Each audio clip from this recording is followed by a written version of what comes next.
தமிழக வெற்றிக் கழக மாநாட்டின் பிரதான நுழைவு வாயிலில் அமைக்கப்பட்டுள்ள போக்கஸ் மின்விளக்கு கீழே விழுந்து உடைந்தது. இதுகுறித்த கூடுதல் தகவல்களை வழங்குகிறார் செய்தியாளர் பாண்டியராஜன். தகவல்களை பகிரலாம். தமிழக வெற்றி கழகத்தின் மாநில மாநாடு மதுரை அருகே இருக்கக்கூடிய பார்வதி கிராமத்தில் நாளை நடைபெற இருக்கிறது. இங்கு இந்த மாநாட்டிற்காக செய்யப்பட்டிருக்கக்கூடிய ஏற்பாடுகள் அங்கங்கே ஸ்பீக்கர்கள் வைக்கப்பட்டிருக்கிறது. மின் கம்பங்கள் அமைக்கப்பட்டு போக்கஸ் லைட்டுகள் கட்டப்பட்டிருக்கிறது. அதாவது 2 கம்பங்கள் அமைத்து அது இரண்டையும் இணைத்து 24 முதல் 32 லைட்டுகள் ஒவ்வொரு கம்பங்களுக்கும் இடையிலாக வைக்கப்பட்டிருக்கிறது. ஒவ்வொரு கேலரி இருக்கிறது. அதாவது பொதுமக்கள் உள்ளே வந்து அவர் அமர்வுக்கான கேலரியிலும் போக்கஸ் லைட்டுகள் வைக்கப்பட்டிருக்கிறது.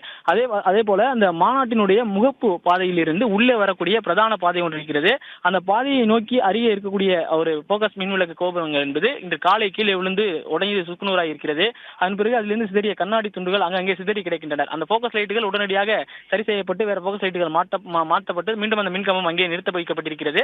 மண்ணில் இருக்கக்கூடிய நெகிழ்வுத்தன்மை மற்றும் அதில் இருக்கக்கூடிய வெயிட் காரணமாக அது கீழே விழுந்ததாக இங்கு இருந்தவர்கள் நம்மிடம் தெரிவித்தார்கள். தற்போது அந்த போக்கஸ் லைட்டுகள் எல்லாத்தையுமே இழுத்து ஸ்டே கொடுத்து அவற்றை கட்டியிருக்கிறார்கள். அது காற்றடித்தாலும் கீழே விழாது எனவும் சொல்லியிருக்கிறார்கள். தற்போது அந்த கண்ணாடி துகள்கள் மட்டும் அந்த பொது பாதையாக இருக்கக்கூடிய அந்த பிரதான நுழைவு வாயில் வழியாக உள்ளே வரக்கூடிய அந்த பாதையிலெல்லாம் கண்ணாடி துகள்கள் சிதறி கிடைக்கின்றன. அந்த வழியில் வருபவர்கள் அதனை சுற்றி தான் நடந்து செல்கிறார்கள். தற்போது வரைக்கும் அந்த போக்கஸ் லைட்டுகள் சரி செய்யப்பட்டு கட்டப்பட்டிருந்தாலும் கண்ணாடி துகள்கள் அகற்றப்படாமல் அங்கேயே கிடைக்கிறது. பிளே ஸ்டோர் மற்றும் ஆப் ஸ்டோரில் இருந்து பாலிமர் செயலியை QR கோடு மூலம் பதிவிறக்கம் செய்யுங்கள். செய்திகளை உடனுக்குடன் பெறுங்கள்.